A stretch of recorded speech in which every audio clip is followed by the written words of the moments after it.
partir de agora eu converso com ele, que é filósofo, ele é cientista social, é psicanalista e também pedagogo. Tem uma atuação muito forte na cidade de Goiânia, também tem muitos amigos aqui na cidade de Catalão, e é com ele que a gente conversa a partir de agora. A partir de agora a gente conversa com ele, que é filósofo, é psicanalista, é cientista social, é pedagogo, tem uma atuação muito forte com os moradores de rua na cidade de Goiânia, é funcionário público, tem muitos amigos aqui na Universidade de Catalão, aqui na cidade, e a gente se interessou, a nossa produção, pela história do professor Igor, e é com ele que a gente conversa a partir de agora. Professor Igor José, seja muito bem-vindo aqui à TV Sudeste, uma alegria estar recebendo aqui e um prazer, tudo bem? Návio, satisfação imensa, alegria tamanha, estar em terras catalanas, regozijar da máxima da alegria, da satisfação, e vir aqui e retornar para Goiânia, reencontrar comigo mesmo. Pois é. Porque nestas terras, não somente pela gente que vive aqui, pela gente que é daqui, por todos aqueles de outros estados, de outras localidades, até mesmo do nosso próprio estado, ou até mesmo pessoas itinerantes, faz Catalão tornar-se uma das meninas dos olhos do estado, em todos os aspectos. Nós podemos depois, posteriormente, até entrar em assuntos sociais, de desenvolvimento, de IDH, de PIB, etc., mas é visível, porque aqui é uma cidade acolhedora, aconchegante. A gente que habita aqui, vocês, moradores de Catalão, tem a máxima daquele exemplo. Eu costumo falar assim, que ao amanhecer nós precisamos de 2 comportamentos para a vida. O primeiro deles, abrir os braços. Quem abre os braços, abre para receber e acolher e oferecer. O segundo dele, abanar com a mão. Algumas coisas nós precisamos deixar ir.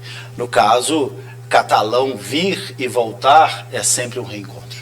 Pois é, o professor Igor José foi contactado pela produtora aqui da TV Sudeste, a Cora Carolina, em uma ida em Goiânia. Ele se colocou à disposição e eu achei muito importante. Vocês já tiveram aí a oportunidade de observar por essa introdução que ele fez o quanto é uma pessoa diferenciada, né? Principalmente nesse campo do pensamento. Professor Igor, atua na educação, qual que é a leitura que você que está, né, dentro dessa realidade, inserido aí nesse meio, você faz a nível nacional, o que vivemos recentemente, o que temos de realidade hoje nesse campo e o que significa educação para a nossa sociedade como um todo? A educação, ela precisa ser vista de uma forma macro. A partir desta análise, nós trazemos para as nossas realidades. Enquanto realidade de municípios, que hoje o Brasil tem superior a 5.000 municípios, e dos estados brasileiros, da federação. O grande desafio da educação hoje é olhar para a educação e fazer a educação acontecer como um todo. O como um todo é dito a partir de uma soma de forças, investimento, acreditar, valorizar. O professor, ele precisa acordar e saber que ele tem a missão de oferecer uma aula de qualidade, mas ele precisa ter gosto. Está acontecendo hoje? Pouco se acontece. Vamos falar da realidade, de uma verdade nua e crua, real. Muitos de nós, professores, educadores, são os pais. A escola, a academia, ela é o lugar do conhecimento, da convivência, da socialização, da diversidade, do respeito. Mas o colégio, a academia, a escola, a creche, o CMEI, o que ele faz? Ele escolariza. E quem educa é a extensão da família. Agora, como fazer para se superar diante de uma realidade como essa? Nós temos que apontar caminhos. Não é aqui uma massa de bolo onde tem vários ingredientes, esta é a forma, esta é a fórmula. Não. Existem caminhos, e esses caminhos, quem faz, quem constrói, é a parceria do poder público com a parceria da sociedade civil Com todos, sem exceção. Não é apenas a família e o professor quem tem que se preocupar com a educação. Uma educação de qualidade. É o todo. É o comerciante, é o lavrador, é o grande empresário do agronegócio, do pecuarista, etc. Os trabalhadores como um todo. Os trabalhadores como um todo. Agora, às vezes ainda fica aquela ideia, que é normal dentro da sociedade, de se imaginar que a escola pública não tem qualidade. Eu queria que você contextualizasse isso, inserindo mais um componente, já que você citou aí, um componente político, dentro dessa conjuntura toda. A importância da política para que esse profissional da educação seja mais valorizado. Como é que você que está vivenciando isso? Nós estamos ampliando isso, uma discussão a nível, por exemplo, a nível federal. Com esse novo governo agora, o próprio governo de Goiás, dá para se fazer uma análise dessa conjuntura, mas inicialmente vamos para esse campo que eu coloquei para você. Gostaria que você discorresse um pouquinho sobre isso, professor. Návio, a título de informação, o povo goiano, a nossa gente, ele precisa conhecer basicamente, desde a educação básica, quais são os modelos de educação pública que existem no estado de Goiás. Hoje nós temos 3 modelos de escola pública, a nível fundamental 2 e médio. Quais são esses 3 modelos? Tempo regular, civil-militar e período de tempo integral. Cada uma funciona, ela vive, ela realiza o projeto educacional a seu próprio modo.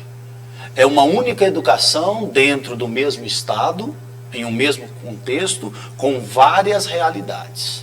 Mas essa ideia de que o ensino público não tem qualidade, pelo contrário, eu tenho acompanhado e ouvido, e tenho estado bastante atento a isso, o nível da qualidade dos professores, principalmente que dão aula em escola pública, eles se esmeram demais. E é uma qualidade, e é um nível de qualidade muito bom, né, André? Hoje, nos tempos de hoje... Peraí, eu falei André? André, falou André. Deixa eu tomar uma água. Vamos aqui. Professor Igor, eu queria uma análise sua direta, porque muito se ouve que a escola pública não tem qualidade. Seja sucinto nessa análise, por gentileza. Qual é a avaliação e o nível, especialmente da educação que nós temos em Goiás? O nível e o resultado dos alunos, para serem ou considerarem alunos avançados, como o nosso governo, o MEC, ele exige um parâmetro de estatística pelo IDEB, Índice de Desenvolvimento de Educação Básica, pela formação continuada dos profissionais. E nós precisamos desse subsídio. E esta formação continuada, ela se dá a quê? A partir da titularidade. Aquele profissional que na sua realidade, no seu contexto, na sua vivência, no seu habitat, ele vai buscar continuamente a formação. Uma pós-graduação, um mestrado, um doutorado, um pós-doutor, um PhD. E hoje, eu posso te dizer isso, enquanto estatística, dos 246 municípios no estado de Goiás, de escola pública, com muita alegria que eu falo isso, com um coração carregado de satisfação. Muitos dos nossos colegas, dos meus colegas, chegaram a esse patamar. E a titularidade, automaticamente, ela vai representar o quê? Um maior preparo, maiores condições, maior bagagem, para fazer com que aquela aprendizagem aplicada, ela seja permanente e continuada. Mas a avaliação que você faz, você pode ser até um pouco corporativista agora, mas eu vejo que é uma educação de qualidade, mesmo enfrentando os desafios que o setor público enfrenta, né? É uma educação de qualidade. O estado de Goiás caminhou, avançou. Ele pode mais. Esta é a análise que eu faço. Não é uma análise de lado A ou de lado B. Eu estou fazendo a leitura do hoje, da atualidade, da realidade. E por ter avançado, automaticamente o resultado disso se aplica em investimento. Vamos pegar aquela fala que é quase que um bordão. Educação não é gasto. Você não gasta na educação, você não gasta na saúde, você investe. É investimento. É investimento. Bom, sobre os níveis de educação que nós temos, acho que é até importante, assim, pela sua formação, pela sua expertise dentro da área também. Acho que é importante a gente dividir isso com a nossa audiência para que as pessoas se situem. Porque às vezes a pessoa acha, existe essa pasta aí, é necessário, é obrigatório, é lei investir tanto, existe lá a educação.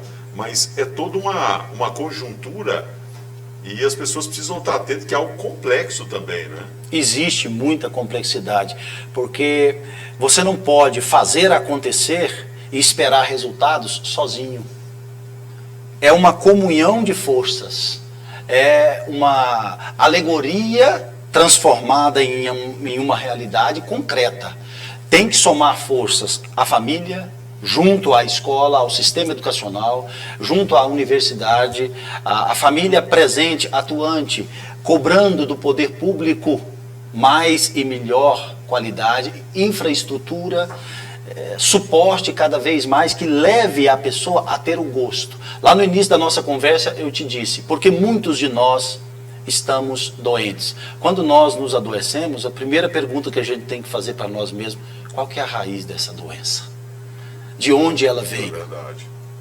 Agora, a gente caminhando aqui para encerrar o nosso primeiro bloco, a gente não pode deixar de contextualizar a importância da política para a educação, para a saúde, como você citou, para a sociedade como um todo. Por que hoje, principalmente, professor Igor, é importante a gente falar, discutir e viver a política? O filósofo Platão, ele é a referência do ideal do ser político do homem.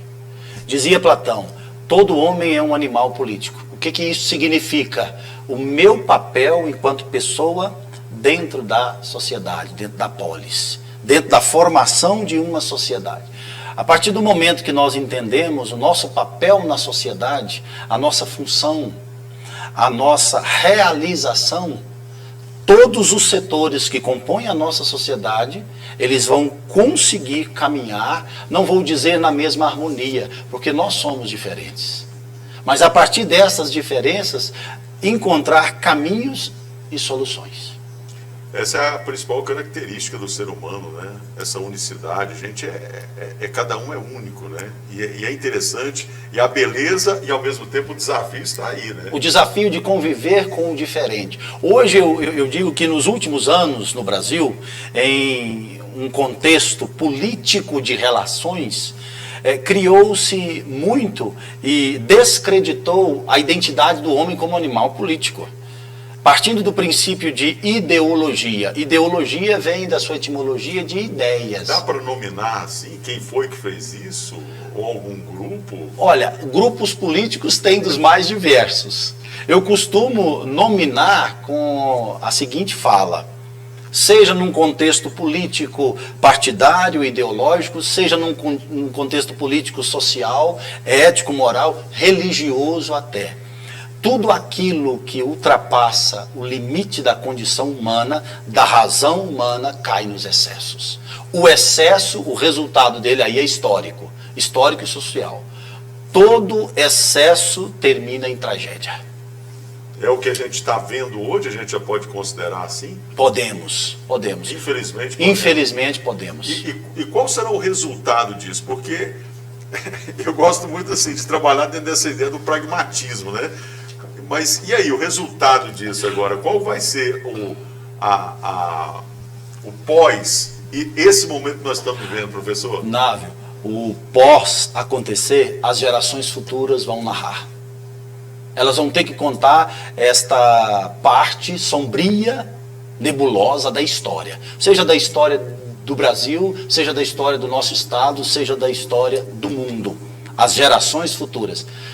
E isso, de certa forma, entra naquilo que os filósofos contemporâneos insistem em dizer, na dinâmica da existência e na realidade da essência. Deixa eu te dizer uma coisa. Quando você assiste o Oriente Médio em guerra, neste momento planetário, você e eu precisamos pensar o que é que moveu. Tem ali fatores políticos, de interesses comerciais, de exploração, de tomada de território, etc. Mas qual é o resultado disso? Inocentes são mortos. Hospitais sendo atacados por bombas. O extremismo causa o desequilíbrio na ordem mundial, o desequilíbrio do aquecimento global, o efeito do CO, o que gera aquecimento global. São muitos os assuntos, são muitos os temas. A gente decidiu aqui pela produtora Cora Carolina, que fez essa produção aqui hoje, a gente dividir em duas partes aqui essa entrevista com o professor Igor José, para a gente falar um pouco sobre educação, até mesmo por conta dessa formação que ele tem, envolver um pouco de política também nesse primeiro bloco, porque no segundo bloco a gente quer explorar algo que eu considero muito importante e é esse o motivo da vinda do professor Igor José aqui nos nossos estúdios, para falar sobre essa condição das pessoas que vivem na rua. Nós vamos falar sobre isso daqui a pouquinho. É um break rápido e a gente volta com esse programa Entrevista Especial, de volta na TV Sudeste, para Catalão, para Goiás, para o Brasil e para o mundo.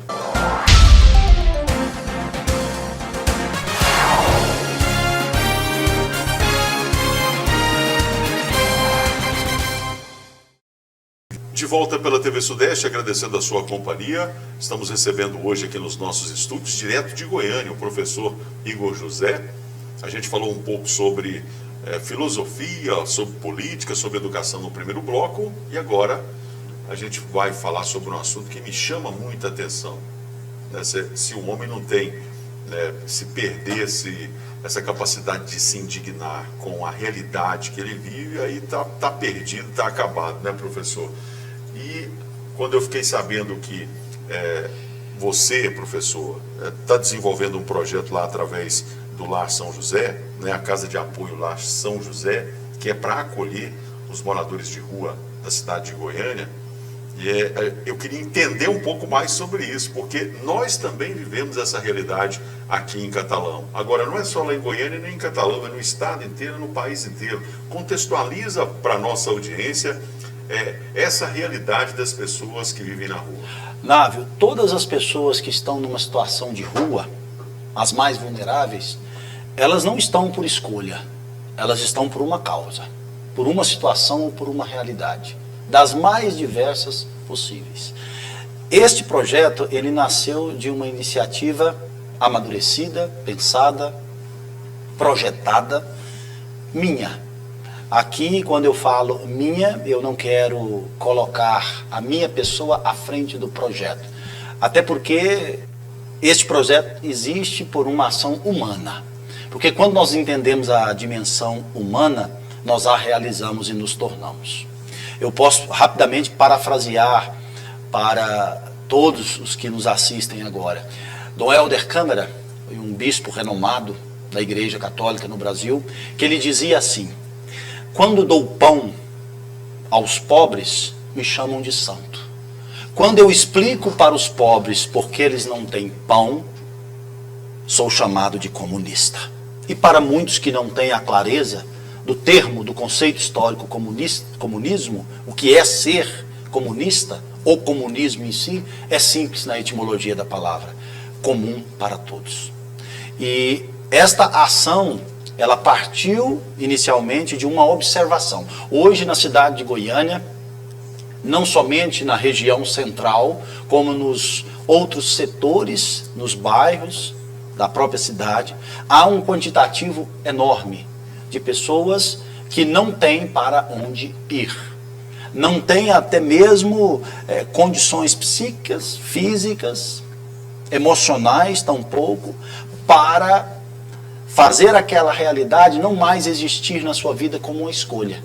E estão ali não apenas por uma falta de oportunidade, estão ali porque foram discriminados pela família e, infelizmente, a própria sociedade da qual, onde nós estamos, vivemos, ela passa e não tem aquele olhar de ação. É como se essas pessoas fossem invisíveis. Invisíveis, esquecidas e, o pior, Návio, anuladas. Anular o outro na existência do outro, na realidade do outro. Porque o nosso trabalho, a Fundação da Casa de Apoio Lar São José, ela nasceu de uma iniciativa pessoal.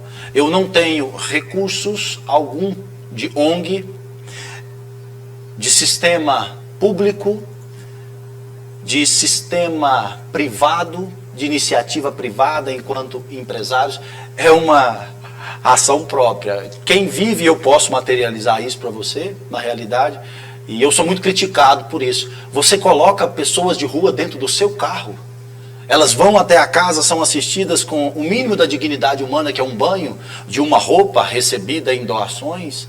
Você encorajado em alugar uma casa, a própria fonte de renda sua ser desmembrada para custear um aluguel de uma casa, a água, a luz, o lanche diário, as doações que chegam nas mais diversas são em roupas, e o projeto da casa não se estende com a mendicância ou com o pedido financeiro. Não existe isso, a não ser no dia do meu aniversário, Nave. No dia do meu aniversário eu posso dizer, eu pedi a cada um Pix de R$5. Isso eu pedi, dia 11 de outubro. Quem puder e quem quiser. E eu, categoricamente, como professor da escola militar, eu fui eleito presidente da Associação de Pais e Mestres. E já faz 4 meses que eu não estou mais naquela unidade, Valdemar Mundim, setor Itatiaia, Goiânia, Goiás. E até hoje, a comandante daquela unidade escolar não quis substituir o presidente. Professor, por enquanto não, mas por enquanto não. Todos nós somos substituídos. Arruma outro. Pois é, ele citou aqui o Dom Helder Câmara. Eu já ia me esquecendo, mas não vou esquecer, não esqueça. Que se algo que a gente tem, e ainda eu tenho, é uma boa memória. Catalão sabe que eu sou documentarista, né? Tenho 2 filmes, já fiz mais de 10 filmes, mas 2 em especial, que é o filme que conta a história do time aqui da cidade, do craque, e o mais recente que a gente lançou o ano passado, que foi a história de Irmã Yolanda. Vale a pena, a gente recomenda aí. Mas por que eu estou falando isso? Porque ele citou o Dom Helder, e a biografia do Dom Helder Câmara é algo simplesmente impressionante. E aí tem um filme, eu recomendo a todos, vale a pena, eu imagino que talvez o professor Igor José já deve ter assistido, que é o Santo Rebelde. Aí vocês vão entender a dimensão, a força e o significado de Dom Helder Câmara para a sociedade brasileira e mundial. Porque ele foi indicado ao Prêmio Nobel da Paz. Aí aconteceu algumas coisas, aí você tem que assistir o filme, eu não vou contar tudo, mas é algo impressionante, né? É uma figura... É uma figura, Onávio, que inspira. Porque a referência... É uma inspiração. É uma inspiração. Dom Helder, para a minha vida, sempre foi uma inspiração. E na biografia dele, nós podemos até citar que, em muitos momentos da vida dele, ele abdicou do palácio episcopal e deitava numa esteira ao chão na sacristia da igreja. É uma inspiração muito grande. Por quê? Porque indistintamente da religião, do credo, da fé, da espiritualidade que a pessoa vive, do espiritualismo que cada um comunga, da fé que cada um tem e professa, Dom Helder Câmara, o seu olhar era, e ele tinha e deixou esse legado, o olhar do Cristo. Porque eu entendo que quando você abre a Bíblia, você vê ali uma proposta. Qual que é a proposta? A proposta do Cristo. Quem é Deus para o cristianismo? Jesus Cristo, feito Deus e homem na sua união hipostática das duas naturezas, divina e humana. A proposta do Evangelho é transformar a vida do outro. É transformar com a ação concreta. E esse trabalho da Casa de Apoio, lá, São José, sabendo que é um desafio muito grande. Professor Igor, como funciona o trabalho de vocês nessa abordagem com os moradores de rua? Lá eles podem dormir, o que é oferecido na casa, no lar? Contextualiza isso, por gentileza. A Casa de Apoio, ela não é um abrigo, ela não é um albergue. Na Casa de Apoio, a assistência aos moradores de rua acontece no seu cotidiano, dias úteis e finais de semana, no turno vespertino, a busca desses moradores para casa. Lá eles passam por uma triagem. O que é essa triagem? O básico, um pequeno formulário, nome, de onde veio, idade, o que vive, etc. Eles recebem uma roupa uma roupa limpa. Lá também existe um pequeno kit individual, o kit de higiene pessoal e também um lanche reforçado. Muitos dos que já passaram por lá, neste curto espaço de tempo de fundação da casa, praticamente 2 meses, já não estão mais nas ruas. Foram inseridos para o mercado de trabalho e já conseguiram até uma oportunidade de emprego. E no caso, por essa experiência que vocês têm vivido, é esse o futuro, é esse o objetivo, no fundo, tirar também essas pessoas da rua? O objetivo é não permitir que nenhuma pessoa esteja em situação de rua. Você pode até me dizer, você que nos assiste, mas isto é impossível. Não, isto é possível. Isto é possível a partir de ações concretas. O compromisso com o social transforma essa realidade. O objetivo final, você pretende chegar aonde, professor Igor? O objetivo é não permitir que nenhuma pessoa esteja em situação de rua. Você pode até me dizer, você que nos assiste, mas isto é impossível. Não, isto é possível. Isto é possível a partir de ações concretas. O compromisso com o social transforma essa realidade. O acontecer da Casa de Apoio, ela realiza o recolhimento das pessoas em estado de rua em Goiânia, todos os dias, no turno vespertino. O meu carro é um carro a passeio. Eu não tenho uma van, eu não tenho uma Kombi, eu não tenho um micro-ônibus. E são pessoas voluntárias comigo que se dispõem a recolher, levá-los até a casa, tomam um banho, recebem uma roupa, recebem também uma triagem que eu faço. Muitos deles não têm o documento básico, certidão de nascimento, RG, CPF. Que é muito importante. Carteira de trabalho. E como conjunto, que é um casamento, uma relação intrínseca, eu tenho também 2 grupos no WhatsApp que eu criei nesse mesmo período, e hoje os 2 grupos, por sinal, a produtora Cora, ela participa de um, onde eu publico todos os dias vagas de emprego, dentro de Goiânia e região metropolitana. E hoje nós já chegamos à meta de 2.000 pessoas, provavelmente eu hei criar outro grupo. E esta ação, ela tem como objetivo a inclusão social, e é recuperar esta pessoa. Você não me perguntou, mas eu vou atropelar.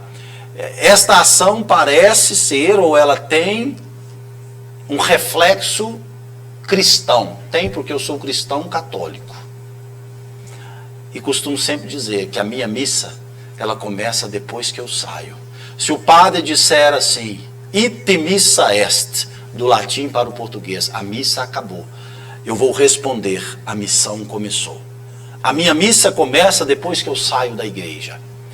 Se eu e você, como pessoa, cristão ou não, agnóstico, que seja, de qualquer denominação, que seja a religião, se você não se abrir ao compromisso social de forma concreta, você não entendeu a dinâmica da existência humana. Eu ouvi alguém dizer essa semana que essa questão da pessoa ir para a rua, primeiro é um problema pessoal e depois ele se transforma numa questão social. É por aí mesmo? Não, não é um problema pessoal, é de forma geral, de forma alguma. Isto parte de várias questões, na realidade pessoal, que o levou até aquela condição de rua. Algo que talvez poucos imaginam.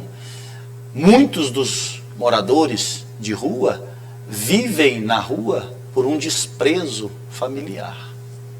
Muitos vivem em situação de rua porque são dependentes químicos. Muitos vivem em situação de rua porque perderam o pouco que tinha ou muito que tinha na vida.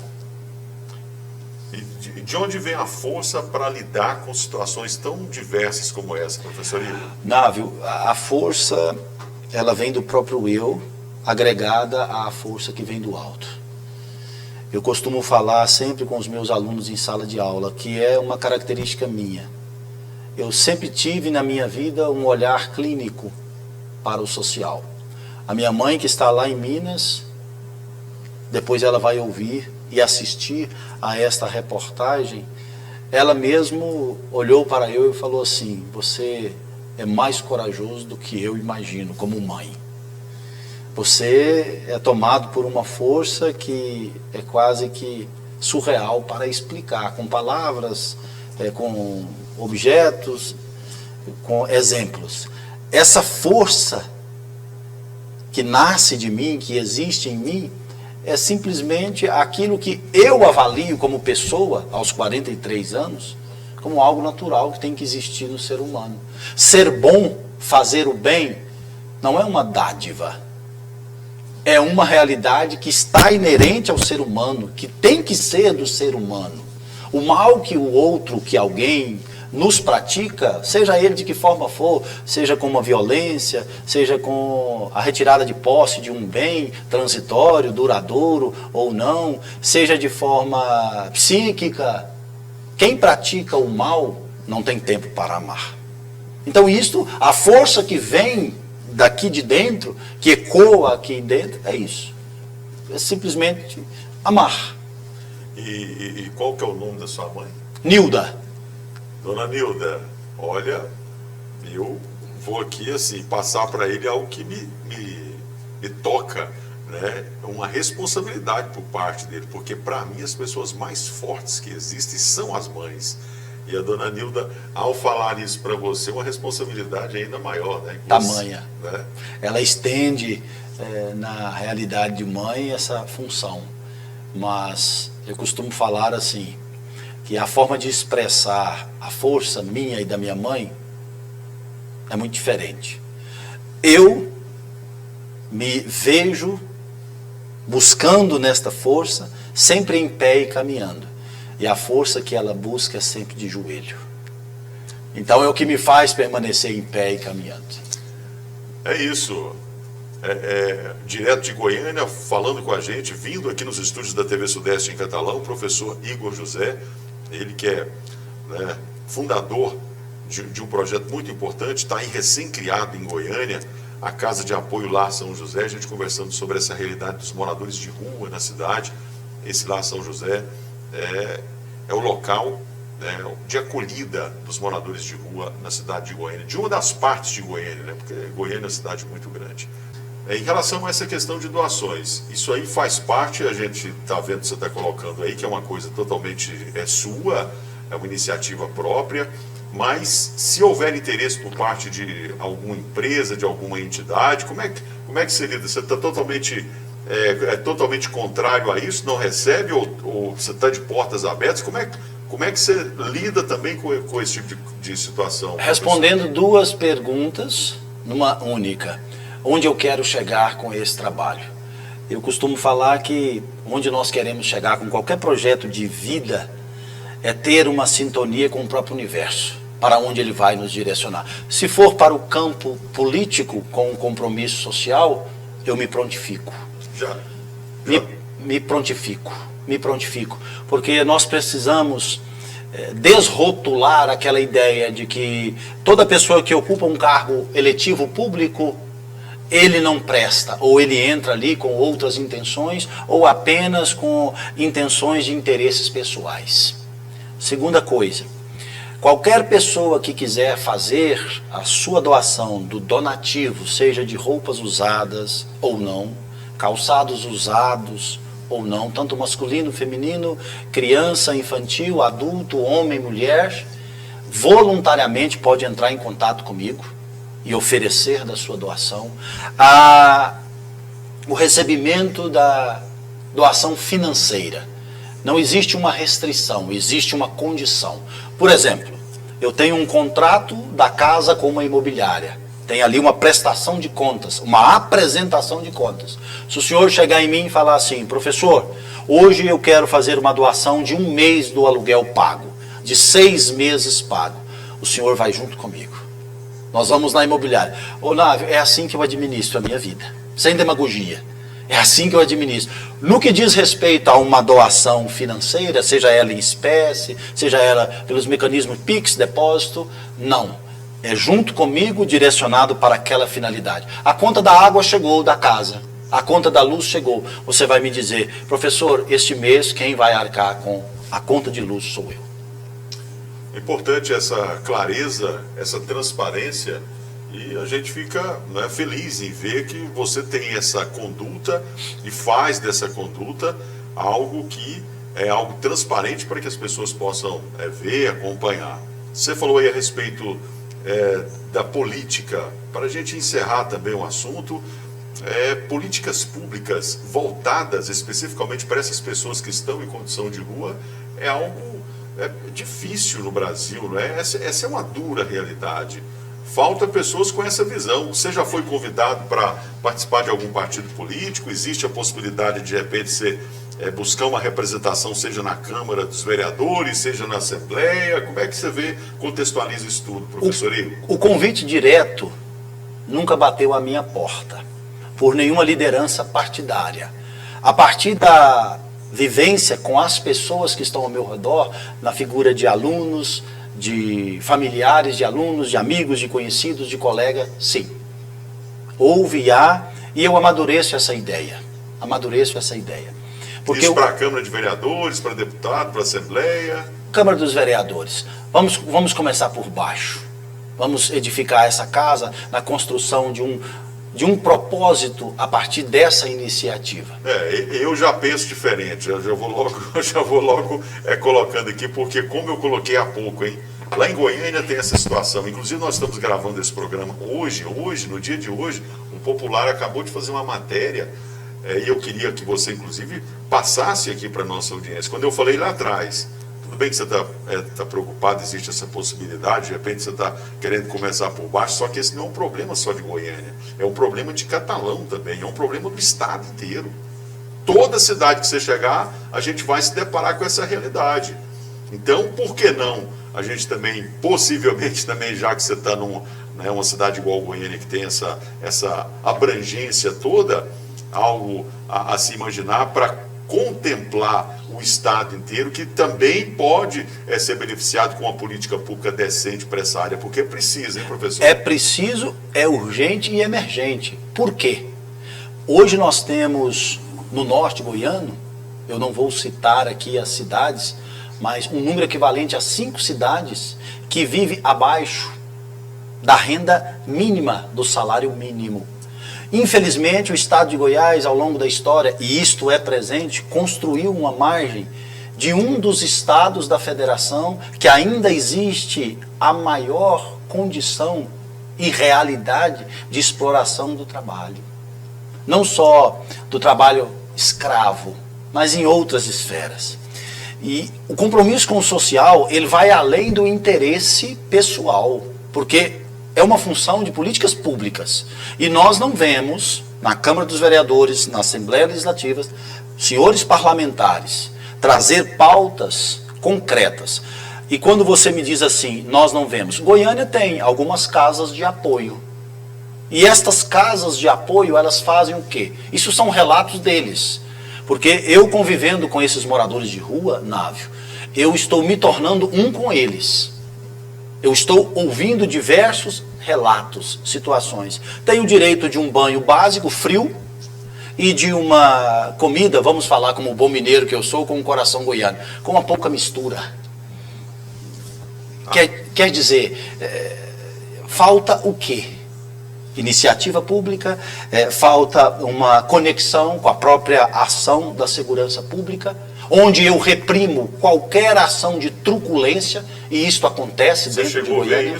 Isso acontece dentro de Goiânia. Algum caso específico que você vivenciou, experimentou? Na própria casa de apoio. Numa determinada situação. Nós ali estávamos acomodados, éramos mais ou menos de 18 a 20 pessoas. Neste dia eu tenho registrado nas minhas redes sociais. Voluntariamente a pessoa que cuida do meu cabelo e da minha barba se prontificou e foi lá para cortar o cabelo e fazer a barba de todos os moradores de rua voluntariamente. A polícia, a segurança pública, estava fazendo uma ronda, estava à procura de uma denúncia de um cidadão X que havia cometido um homicídio. E chegando ali, vendo o portão da casa aberto, aquela movimentação, entrou de forma truculenta, não de forma agressiva.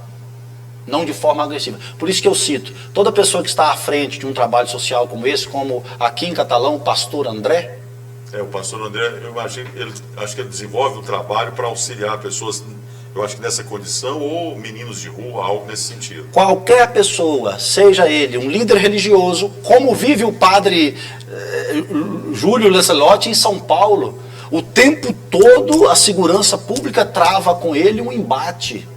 O tempo todo, algumas representações públicas na figura de um político trava com ele um embate. E o padre Júlio me inspira numa coisa muito certa. Eu sei que lutar pelo social e lutar em nome destas pessoas para que elas sejam ressignificadas na sociedade. Muitos deles que estão ali, Návio, muitos deles já cumpriram uma pena. E o resultado desta ação? A polícia imediatamente entrou, eu fui uma das pessoas que fui para a parede para ser abordado, talvez pelo traje que eu me encontrava dentro da casa, porque eu costumo falar assim, que nós precisamos aprender até tirar as máscaras boas, quanto mais as ruins. Eu estou ali com os meus da rua, desculpa a minha expressão, os meus no pronome possessivo, com os meus porque existe em mim uma essência que me faz fazer por eles. Me faz ser a voz por aquela gente, porque é ser humano. E ali éramos um quantitativo de 18 a 20, é quase que hilário, não houve um que tivesse ali um mandato ou que estivesse foragido. Muitos, a grande maioria, já havia pago judicialmente, porque nós sabemos, como pequenos ou meros entendedores do direito, a justiça, ela não manda, ela ordena. E pelo fato dela ordenar, o princípio da justiça é a verdade. Aplica-se a verdade, o resultado é a prática da justiça.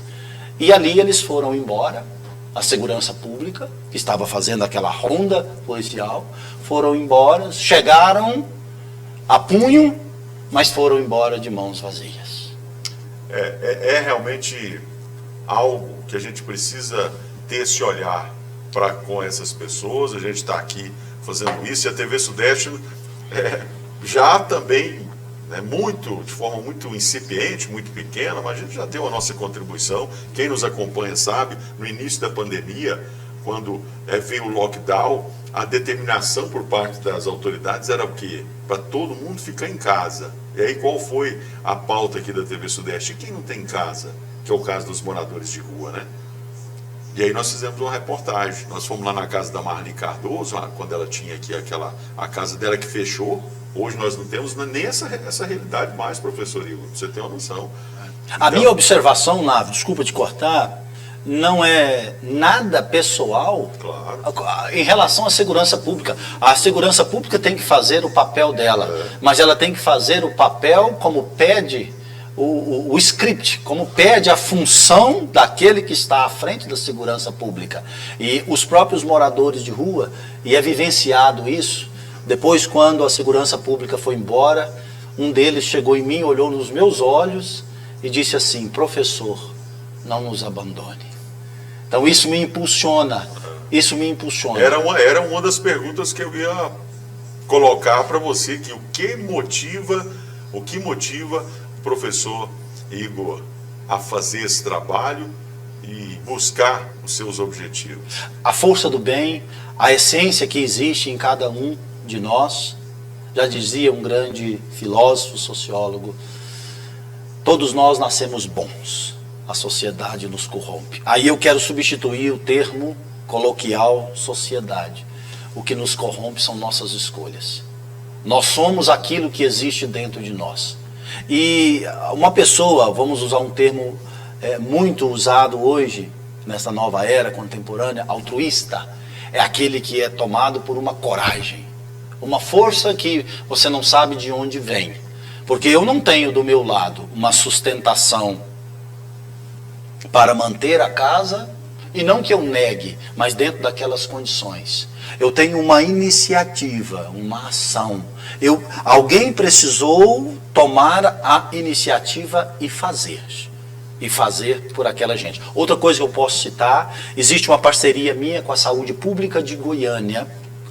E esta parceria, ela é muito real. Também com os direitos humanos, onde qualquer situação que aquele morador de rua se encontra, dentro de uma ação de planejamento, a saúde pública vai à casa de apoio para dar aquela assistência.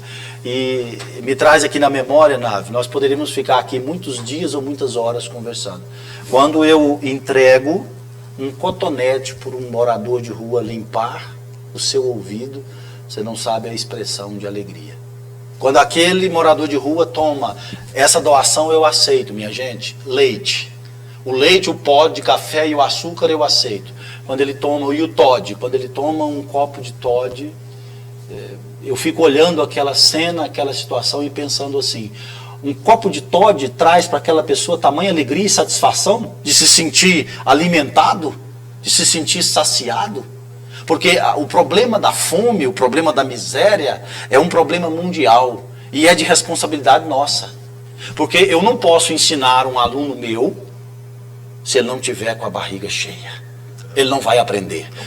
Eu não posso falar de Deus para alguém com a barriga vazia, porque ele não vai ouvir. Ele não tem interesse para saber que Deus é esse. Você está dizendo de um Deus que transforma, que muda, que realiza. Eu estou com a minha barriga vazia. Aí assiste lá o trailer do filme do Dom Helder, que inclusive ele tem uma passagem específica sobre isso aí que você acabou de falar agora. Para a gente encerrar um bate-pronto aqui com o professor Igor José.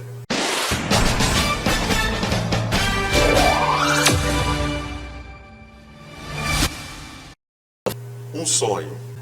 Ser ponte para transformar a realidade. A realidade do professor Igor José. Chegar à vida das pessoas de forma concreta. Morador de rua é um amigo. Morador de rua é um amigo. Amigo por quê? Toda vez que eu e você for fazer uma lista de amigos, faça sempre a lápis, porque vai ser preciso usar a borracha. Vamos agora com pessoas que podem modificar, melhorar a vida das pessoas que moram na rua e a vida de todos nós enquanto sociedade. Ronaldo Caiado. Gestor. Bruno Peixoto. Transparente. Rogério Cruz. Omisso. Catalão. Amor à primeira vista. Goiânia. O meu eu. O futuro da Casa de Apoio Lar São José. Duque Naughton. Avance para águas mais profundas. É saber enfrentar as tempestades com a calmaria. Para a gente encerrar agora, eu gostaria que o professor Igor José passasse as redes sociais dele, também da Casa de Apoio Lar São José, para que as pessoas de Catalão possam ter um entendimento, uma compreensão melhor desse importante trabalho que ele vem fazendo em Goiânia. A Casa de Apoio Lar São José, ela não tem ainda uma plataforma da divulgação de todo o trabalho. Eu a faço e realizo na minha plataforma pessoal. Na medida que for criando e ganhando forma, aí sim eu pretendo criar uma plataforma como o Instagram, e as pessoas que quiserem assistirem, olhar, compartilhar, vivenciar essa experiência, podem me seguir pela rede social. O meu Instagram é aberto, Igor JSR. Igor JSR. E o meu contato pessoal, 629-8262-4395. Repetindo, 629-8262-4395. Tá aí, professor Igor José, participou com a gente hoje na entrevista especial. Continue acompanhando a programação da TV Sudeste. A gente volta a qualquer momento com muito mais conteúdo relevante para você. Muito obrigado. TV Sudeste, a nossa região, se vê aqui.